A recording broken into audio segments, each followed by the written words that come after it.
Hello दोस्तों, नमस्कार। स्वागत है आप सभी का एजुकेशन मंत्रा में। दोस्तों, लगातार विज्ञप्तियां जारी होती गईं और ऐसी सिचुएशन आ चुकी है कि एजुकेशन मंत्रा यूट्यूब चैनल के माध्यम से आपको हर एक लगभग विज्ञप्ति मिल जाएगी। तो आप लोग क्या करें, टेलीग्राम चैनल के माध्यम से जुड़ जाएं। लगभग मुझे जहां तक अनुमान है कि लगभग सब जिले की जितनी भी विज्ञप्तियाँ थीं सब मैंने पोस्ट कर दी हैं टेलीग्राम चैनल में, हर एक जनपद की खंगाल करके।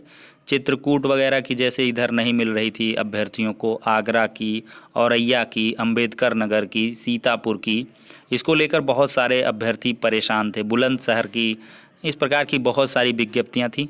सबकी विज्ञप्ति मैंने टेलीग्राम चैनल पर पोस्ट कर दी है, आप लोग वहां से ले लें। और इसके बाद अब कुछ स्थितियां हैं उन पर हम चर्चा करेंगे। सबसे पहले दोस्तों तो काउंसलिंग डॉक्यूमेंट्स के बारे में देखिए। जिन्होंने एफिडेविट बनवा लिया है नए तरीके से, उनके लिए सो फार सो गुड, बड़ी अच्छी बात है। और जिन्होंने नहीं बनवाए हैं तो उनके लिए भी टेंशन लेने की आवश्यकता नहीं है।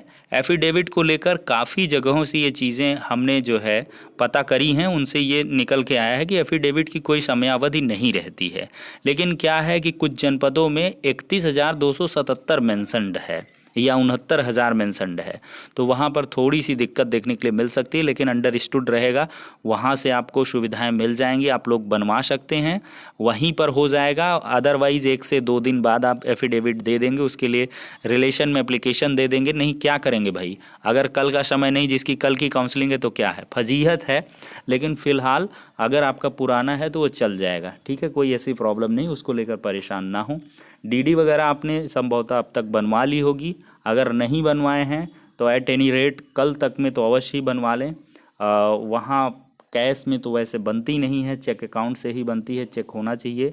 अगर आपका संबंधित जनपद में कोई दोस्त है, पड़ोसी है, कुछ भी है, तो उसके माध्यम से अन्य विनय करके बनवा सकते हैं, अगर इन केस नहीं बनी है तो। चलिए ठीक है। और बाकी काउंसलिंग डॉक्यूमेंट्स के बारे में बहुत कुछ बताया है। पिछली 3 से 6 जून के मध्य आपने जो भी क्रियाकलाप किया है उसके अकॉर्डिंग सारे डॉक्यूमेंट्स को सेट कर लें और निकल जाएं। काउंसलिंग तो होनी ही है। कल की डेट में लगभग हर एक जनपद का अगर प्रोसीजर देखें तो पहले दिन दिव्यांगजनों, महिलाओं इत्यादि को बुलाया गया है। कहीं पर क्या है कि पुरुषों को पहले, महिलाओं को बाद में। कहीं पर छूट भी दी गई है कि अगर काउंसलिंग से छूट गए हैं पहले दिन तो दूसरे दिन, और कहीं कहीं जनपदों में तो दोनों दिनों में किसी भी दिन आप करवा सकते हैं। तो ये काउंसलिंग के रिलेशन में बात हो जाती है। अब क्लियर तरीके से बात करेंगे कि 31,277 में एक नया विवाद दोस्तों सामने आ चुका है। वो विवाद क्या है, शिक्षा मित्रों को लेकर के है। शिक्षा मित्रों का ये कहना है और जेन्युइन कहना है, क्योंकि शिक्षा मित्रों की कई जनपदों में सीटें एकदम से लैप्स हो चुकी हैं। लैप्स का मतलब ये है कि डिस्ट्रिक्ट अलॉटमेंट करने की वजह से, कि डिस्ट्रिक्ट चेंज ना हो जाए, तो इस वजह से हर एक जनपद की कहीं कहीं पे पूरी की पूरी सीटें फुलफिल हो गई हैं। लेकिन अगर 37,339 पोस्ट खाली हैं, वो शिक्षा मित्रों के रिजर्व्ड पद हैं। अगर भी शिक्षा मित्रों के फेवर में आया डिसीजन और शिक्षा मित्रों ने पहला जो जिला है वो चुना, संबंधित जो भी जनपद, और जहाँ पे 100% सीट फिलअप हैं, तो वहाँ की स्थिति में क्या होगा, सीधे से वो तो शिक्षा मित्र का हक मारा जाएगा, तो उसके लिए दिक्कत होगी। तो इसको लेकर शिक्षा मित्रों के एडवोकेट्स की तरफ से अर्जेंसी एप्लीकेशन फाइल की जानी है। एप्लीकेशन फाइल की गई हैं ऑलरेडी। रितु रेणुवाल जी का स्टेटमेंट देख लीजिए। मैं पहले इस पर चर्चा करूं कि applications are already filed, application already file की जा चुकी हैं। Here the difficulty is that the order has been reserved by the bench of J Lalit साहब एंड जस्टिस शांतनु गोदर एज पर प्रोसीजर।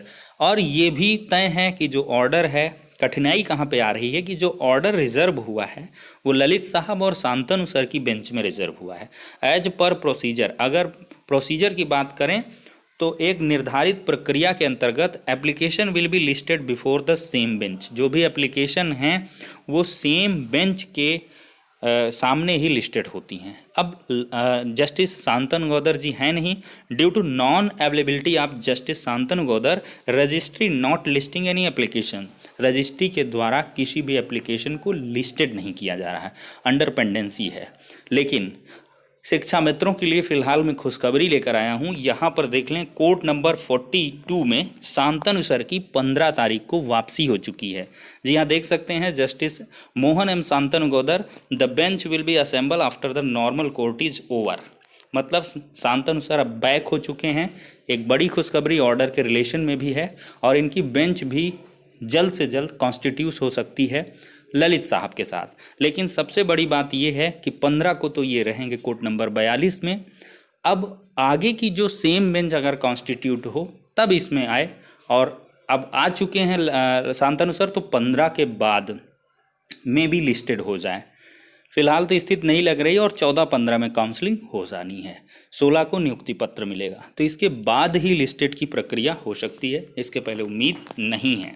तो ये विवाद है और इसके पहले कल ललित साहब की बेंच में सुनवाई होनी है, जिसमें क्या है कि बीटीसी की तरफ से राघवेंद्र प्रताप सिंह की जो आईए है वो लिस्टेड हो चुकी है, फाइल्ड है, और उनके द्वारा पक्ष भी रखा जाएगा कि 37,339 पोस्टों के साथ ही सबको अपॉइंटमेंट दिए जाए। मतलब 67,867 पर एक साथ नियुक्ति मिले सबको और बिखराव की स्थिति ना आए, काउंसलिंग भले करवा ली जाए। और भी कुछ एप्लीकेशन है, कुछ अलग सी टीम है, उनका जिक्र तो नहीं है, नहीं इन्फॉर्मेशन मिल पाई कि किसके द्वारा आईए फाइल है। मतलब कुछ आईए और भी हैं जो कि फाइल्ड हैं, जजमेंट रिजर्व है, इसके बारे में भी चीज़ कही गई हैं। और स्टेट गवर्नमेंट की तरफ से ये चीज़ें देखने के लिए मिल रही हैं कि कल स्टेट गवर्नमेंट की तरफ से प्रे की जाएगी कि जल्द से जल्द ऑर्डर रिजर्व किया जाए, डिलीवर किया जाए ललित साहब के द्वारा। स्टेट को नोटिस भी है कल के मामले के लिए। तो देखते हैं, कल का दिन तो काफ़ी महत्वपूर्ण रहने वाला है। कल ही काउंसलिंग भी है, दोनों चीज़ एक कोइंसिडेंस कह सकते हैं। पिछली बार आंसर की का मुद्दा लगा था, इस बार 37,339 का मुद्दा, 31,000 का मुद्दा, 67,867 का मुद्दा, एक तरीके से सब कुछ एक ही दिन। और कल की डेट में आपके लिस्टेड होने की केस तो संभावना कम है। कहाँ पर? इलाहाबाद हाई कोर्ट या संबंधित लखनऊ बेंच में, चूँकि 31,277 के विरोध में दोनों जगहों पर आज की डेट में अर्जेंसी के साथ जो रिट हैं वो फाइल हो चुकी हैं। लेकिन 1 से 2 दिनों का वेट करना पड़ेगा, इसके बाद ही इनकी सुनवाइयाँ संभव हो पाएंगी। ऐसे में उत्तर कुंजी मामले के लिए भी अर्जेंसी एप्लीकेशन दाखिल की जा चुकी है। उत्तर कुंजी मामले में ये है कि मे भी अगर उत्तर कुंजी से 1-2 नंबर बढ़ते हैं तब की स्थिति में जब सीटें भर जाएंगी तो ऐसे अभ्यर्थियों का हित प्रभावित होगा। इसको लेकर भी एप्लीकेशन है अर्जेंसी, लेकिन वो भी बाद की डेट में 2-4 दिन बाद लिस्टेड हो, कब भी लिस्टेड हो। लेकिन ये समझिए कि नियुक्ति के बाद भी आपको जो कठिनाइयां हैं वो देखने के लिए मिल सकती हैं। वहीं पर एनसीबीसी की तरफ से रोक पहले से ऑलरेडी है, 31,000 पर भी रोक के लिए अभ्यर्थी गए हुए थे। फाइनली अपडेट नहीं निकल के आ पाई रही है, लेकिन फिलहाल चौतरफे विवादों में 31,000 शिक्षक भर्ती नज़र आ रही है। तो दोस्तों, आपको कुल मिलाकर अपनी तैयारियां कंप्लीट रखनी है। कल की डेट में काउंसलिंग होनी है, जिनकी है बहुत बहुत शुभकामनाएं। आपको पूरे मन से शुभकामनाएं, उसमें कोई ऐसी बात नहीं। लेकिन एक कहीं ना कहीं बहुत सारे ऐसे भी हैं जो काउंसलिंग के लिए जा रहे हैं अभ्यर्थी, उनको भी एक मन में खटक है और हमें भी है, क्योंकि एक अधूरे मन से कहना पड़ रहा है, क्योंकि ऐसे चीज़ें की जाती हैं जो कि कहीं ना कहीं पीड़ादायक हैं। आप ऐसी चीज़ें किए हैं, लिस्ट बनाए हैं, और मे बी अगर उसमें विसंगतियां आती हैं, कोई दिक्कत होती है, तो इतना गर्दिश के बाद हर एक व्यक्ति इतना परेशान होता है। आज मैंने देखा कई सारे अभ्यर्थी, कितना विज्ञप्ति के लिए मैंने ही दिन भर आंखें गड़ाई रखी, कहाँ की कैसे आ रही, फिर उसको कट कॉपी पेस्ट किया। और बहुत सारे अभ्यर्थी इधर उधर हलफनामे के लिए, डीडी के लिए भागते रहे, और इसके बाद किसी का जिराक्स नहीं, क्या नहीं, इस तरह उस तरह सारी, और कहीं पता नहीं कितना लंबा सफ़र करना पड़ेगा। और इसके बाद अगर सब कुछ बढ़िया रहता है तो संतोषजनक रहेगा, कितने भी कष्ट मिल जाएं, लेकिन अगर लक्ष्य की प्राप्ति हो जाए तो एक संतोष रहता है। लेकिन ऐसी अगर छीछा लेदर की स्थितियां फिर से आती हैं तो कहीं ना कहीं पीड़ादायक अवश्य रहेगा। तो फिलहाल के लिए दोस्तों, आप लोग पूरे खुले मन से जाएं, काउंसलिंग में पार्टिसिपेट करें और अपने इष्ट देवों से प्रार्थना करें किसी भी जो विवाद है वो, मतलब विवाद तो हैं ही, लेकिन किसी भी विवाद के चलते अब किसी भी प्रकार की दिक्कत ना आने पाए, ईश्वर से ये भी वंदना करिए कि जल्द से जल्द ललित साहब और शांतनु सर की बेंच कॉन्स्टिट्यूट हो जाए। ललित सर की साथ जो है शांतनु सर देखने के लिए मिल सकते हैं। अब आपकी किस्मत के ऊपर की बात है। शांतनु सर आ चुके हैं, संबंधित कोर्ट में इनका बेंच आ चुका है, मतलब बेंच इनकी बन गई है, तो इसका मतलब है, हालांकि रोस्टर में रहते थे लेकिन किसी कोर्ट के अंदर नहीं रहते थे, तो अब कोर्ट में भी अभी ये प्रॉपर तरीके से सुनवाई कर रहे हैं, तो अवश्य ही ये जल्द आएंगे।